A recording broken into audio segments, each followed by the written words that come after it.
Но возможность блокировки вредных воздействий от микроволновых печей и так далее, и так далее. Но, в принципе, что могу сказать, я бы вам вообще не рекомендовал пользоваться микроволновками. Вообще. Потому что что такое, знаете, почему микроволновка действует? СВЧ-излучение, которое просто в клетках у нас существуют магнитные домены, так называемые.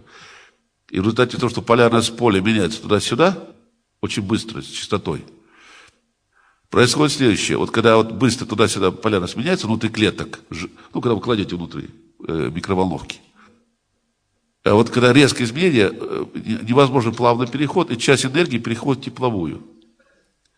И в результате происходит быстрое, резкое нагревание, и мы получаем что? Пожарный кусок мяса, да?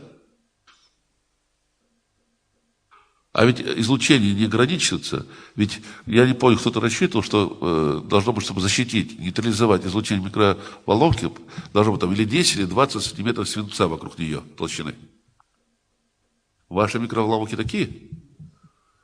Нет? А почему? А это что значит? А это значит, что это излучение от микроволновки распространяется, попадает в человеческий организм. Вы думаете, что в человеческом организме реакция будет по-другому? Это разрушающее действие на организм человека. Поэтому микроволновки я бы рекомендовал вообще не пользоваться. Пользуйтесь другими способами приготовления пищи. И плюс, когда пища приготовлена в микроволновке, понимаете, там разрушено все, там уже полезного почти ничего не остается. И с этой стороны тоже.